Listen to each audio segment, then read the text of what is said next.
তো আমরা যেটা বলছিলাম যে এখানে হলো এই যে কজ গুলো, হ্যাঁ, তো ইম্পর্টেন্ট কজ গুলো বলবো, যেমন ইনফেক্টিভ এর মধ্যে ম্যালেরিয়া, কালাজার, তারপরে হচ্ছে আহ এই যে ফেল্টি সিনড্রোম না বলে হয় এসএলই, সার্কোইডোসিস, আর হেমাটোলজিক্যাল কিছু ডিজিজ আছে, যেমন হচ্ছে এখানে সিএমএল তোমরা বলতে পারো, অনেক ইম্পর্টেন্ট। এই যে এই চারটা ডিজিজকে একসাথে বলা হয় myeloproliferative disease. CML, myelofibrosis, polycythemia আর থ্রোম্বোসাইথেমিয়া, এটা তোমরা প্যাথোলজিতে পড়ে আসছো। লিউকেমিয়া, লিম্ফোমা এগুলা বলতে পারো, এগুলো রেয়ার গুলো দরকার নেই। আর এমনিতে এখানে আব্দুল্লাহতে যেভাবে দিছে এভাবে বলতে পারো যে ম্যালেরিয়া, কালাজার, সিএমএল, মাইলোফাইব্রোসিস, ওখান থেকেই কয়েকটা বেছে বেছে দিছে আর কি, এগুলো বলতে পারো।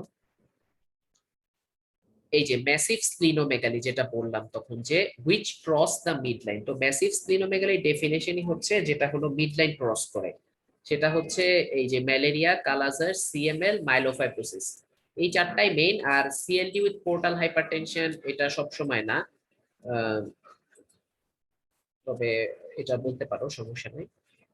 জাস্ট পালপেবল স্প্লিন তেমন একটা এটা লাগবে না। আর লিমফ্যাডিনোপ্যাথি উইথ স্প্লিনোমেগালি একটু দেখতে পারো দু একটা, যেমন এই যে লিউকেমিয়া, লিম্ফোমা, এসএলই, এগুলাতে দুইটাই থাকে, মানে লিমফ্যাডিনোপ্যাথিও পাওয়া যাবে, স্প্লিনোমেগালিও পাওয়া যাবে, এটাই দরকার নাই। আচ্ছা, হেপাটোমেগালি, হ্যাঁ। সো হেপাটোমেগালি এই যে যেভাবে করে লেখা আছে এভাবে করে আমরা পড়ছি যে liver is endure something centimetre from coastal margin in the mid clavicular line, এই যে মার্জিন, সারফেস, টেন্ডার না নন টেন্ডার, এগুলো বলতে হবে।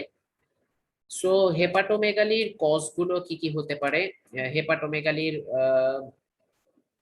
এখানে কোনগুলো দিছে, এই যে এইটা হেপাটোমেগালির কজ গুলো, যেমন হচ্ছে ম্যালেরিয়া, কালাজার, সিএমএল, ওই কজ গুলাই ঘুরায় ফিরায় কয়েকটা আর কি, সার্কোইডোসিস, হ্যাঁ, মাল্টিপল মাইলোমা, কয়েকটা বলতে পারো, হেপাটোমা বলতে পারো, এগুলো। আহ এই যে এখানে যেমন হেপাটিক রাবের কজ গুলো দেওয়া আছে, হেপাটিক ব্রুইড ছাড়াও হেপাটিক রাবের কজ দেওয়া আছে। এই যে হেপাটোমা, এই মেইন হচ্ছে হেপাটোমাই, কারণ হচ্ছে যে কোনো ধরনের আর কি টিউমার বা ম্যালিগনেন্সির ক্ষেত্রে হচ্ছে কমনলি হলো আহ এই ব্রুইড বা রাব প্রেজেন্ট থাকতে পারে, আর স্টেনোসিস যেটা বললাম এগুলোর ক্ষেত্রে থাকতে পারে। দেন আমরা এগুলো মেইনলি আমরা লং কেসের সাথে হেপাটাইটিস টপিকটা আমরা ডিসকাস করবো, সমস্যা নেই। সো এটা ওইখানে টেন্ডার হেপাটোমেগালি গুলো কই লিখছে। আচ্ছা, টেন্ডার হেপাটোমেগালি একটা জিনিস আছে যে liver is enlarged and tender, হ্যাঁ। তো টেন্ডার হেপাটোমেগালির কজ গুলো যদি জানতে চাই সেই ক্ষেত্রে তোমরা ফার্স্টে বলবা হচ্ছে অ্যাকিউট ভাইরাল হেপাটাইটিস, নাম্বার 2 হচ্ছে হেপাটিক অ্যাবসেস। পাচ্ছি না কেন ওটা। হেপাটাইটিসটা আমি নেক্সট দিন লং কেসের সাথে ডিসকাস করব। হেপাটাইটিস আর সিএলডি এই দুইটা খুবই ইম্পর্টেন্ট। এই যে টেন্ডার হেপাটোমেগালির কজ গুলো, যে হেপাটাইটিস, লিভার অ্যাবসেস, ওই দুইটাই ইম্পর্টেন্ট, আর বাকিগুলো কার্ডিয়াক, হ্যাঁ, এই যে সিসিএফ আর কনস্ট্রিকটিভ পেরিকার্ডাইটিস, ওয়েলস ডিজিজ, এটা লেপ্টোস্পাইরোসিস বলে, এগুলো তেমন একটা ইম্পর্টেন্ট না, বলার জন্য জাস্ট বলতে পারো। আচ্ছা, ভাইরাল হেপাটাইটিস টোটালটা আমরা ডিসকাস করব, সমস্যা নেই। সো এই তো মোটামুটি, আর এখান থেকে বেশি কিছু ইম্পর্টেন্ট না। লিভার অ্যাবসেস এগুলো তোমাদের ভাইভাতে বা রিটেনের জন্য ইম্পর্টেন্ট, এখান থেকে আর তেমন কিছু। এই যে সিএলডির কিছু স্টিগমাট আছে, আচ্ছা এটা আমরা নেক্সট দিন এগুলো অনেক ডিসকাস করতে হবে।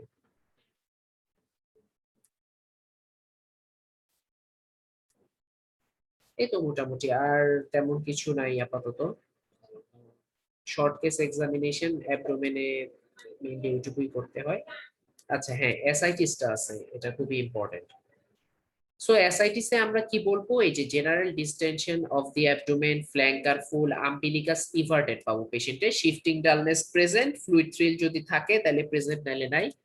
সো এখানে আমাদের হচ্ছে এই যে অ্যাবডোমিনাল ডিস্টেনশনের পাঁচটা কজ, তো এই পাঁচটা কিন্তু আমাদের এসআইটিস এর কজ আলাদা করে পড়তে হবে। এই পাঁচটা এফ এর মধ্যে যেটা হলো ফ্লুইড, সেটাই কিন্তু হচ্ছে এসআইটিস ইন্ডিকেট করে। সো অ্যাসাইটিস এর কজ এইভাবে বলবা না, সবসময় এক্সুডেটিভ আর ট্রান্সুডেটিভ ভাগ করে বলবা, এই যে এইটা ট্রান্সুডেটিভ আর এক্সুডেটিভ, এই দুইটা ভাগ করে বলতে হবে। সো একটা জিনিস মনে রাখতে হবে, এটা হচ্ছে যে লাইক ট্রান্সুডেটিভ কজ গুলো কিভাবে হয়, এটা এই প্যাথোলজিটা বুঝতে হবে। সাপোজ এইটা হচ্ছে আমাদের একটা ব্লাড ভেসেল। এখন এখানে ভিতরে হচ্ছে প্রোটিন আছে, একটা ডেফিনেট অ্যামাউন্টে প্রোটিন আছে। এখন আর এখান থেকে হচ্ছে টিস্যু, সাপোজ টিস্যু। এখন যখন হলো আহ তোমরা জানো যে প্লাজমা প্রোটিন হচ্ছে 4টা, এবং অ্যালবুমিন, গ্লোবুলিন, প্রোথ্রম্বিন, ফিব্রিনোজেন। তো এর মধ্যে হচ্ছে অ্যালবুমিন হলো মেইনলি অসমোটিক প্রেসারের অলমোস্ট 60%, গ্লোবুলিন হচ্ছে 20% অসমোটিক প্রেসার মেনটেন করে। তার মানে আহ এই যে ব্লাড ভেসেলে যে ফ্লুইডটা আছে, যে কতটুকু পরিমাণ ফ্লুইড হচ্ছে টিস্যুতে যেতে হবে, কতটুকু এখানে থাকতে হবে, এই ব্যালেন্সটা মেনটেন করে প্লাজমা প্রোটিন। সো কোনো কারণে যদি প্রোটিন নে কোনো একটা হ্যাম্পার হয়, সেই ক্ষেত্রে কি হবে, কম্পারেটিভলি আমার ব্লাড ভেসেলে প্রোটিন কমে যাবে। মানে এখানে তার মানে কি থাকবে, খালি ফ্লুইড থাকবে, পানি থাকবে। সো মানে প্রোটিন কম, তাহলে কম্পারেটিভলি ফ্লুইড বেশি। তাহলে এই ফ্লুইডটাই হচ্ছে ডেফিনেটলি অসমোসিসের নিয়ম অনুযায়ী এটা হচ্ছে টিস্যুতে শিফট করবে।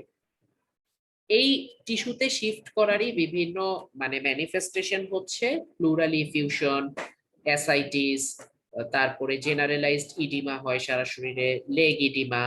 এই ধরনের বিভিন্ন ফিচার হচ্ছে এইখান থেকে অ্যারাইজ করে। এই টোটাল জিনিসটা যেটা বললাম এটাকে বলা হয় হচ্ছে ট্রান্সুডেটিভ কজ। আর এক্সুডেটিভ কজ হচ্ছে কমনলি কোন একটা ইনফেকশন অথবা ম্যালিগনেন্সি থেকে যেটা অ্যারাইজ করে, এটা হচ্ছে এক্সুডেটিভ কজ।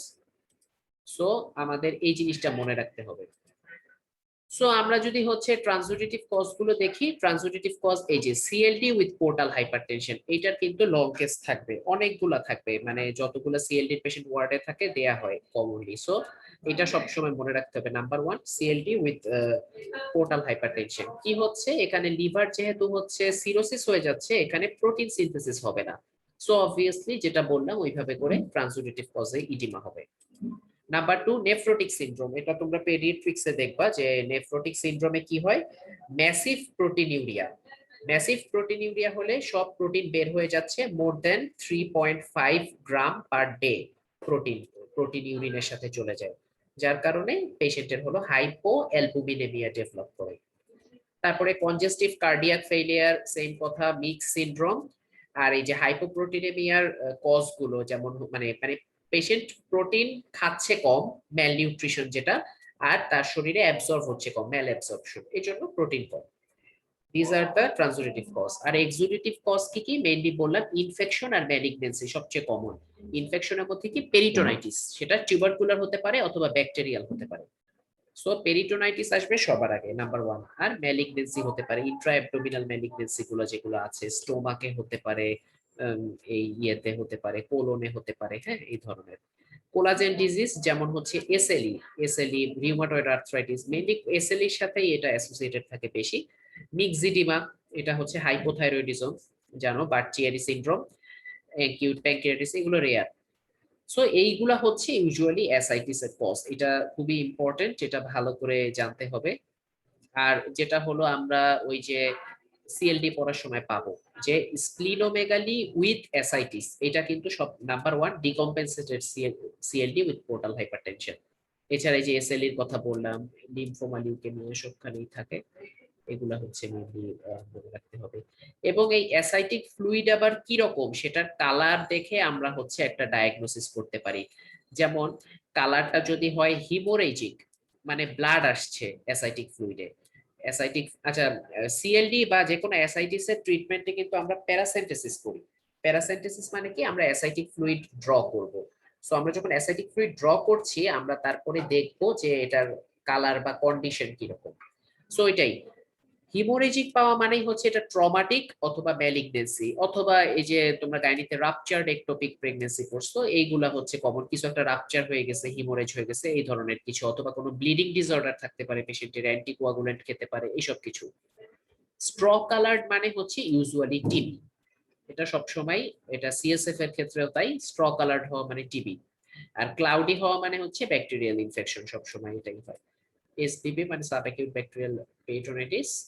আর হচ্ছে কাইলাস পাওয়া মানে হচ্ছে ফাইলেরিয়াসিস, সাধারণত অ্যাসোসিয়েটেড উইথ ফাইলেরিয়াসিস, এটা হচ্ছে মেইনলি। সো অ্যাসাইটিসটা একটু ভালো করে পড়তে হবে, এটা ইম্পর্টেন্ট।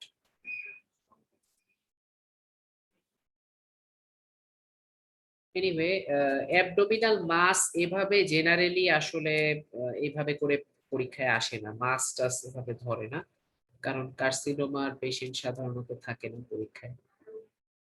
তোমাদের লং কেসের মধ্যে মেইনলি হচ্ছে পড়তে হবে হলো হেপাটাইটিস, সিএলডি আর পেপটিক আলসার, যদি খুব রেয়ারলি দিতে চাই দিতে পারে, এছাড়া তেমন কোনোটা দরকার নাই।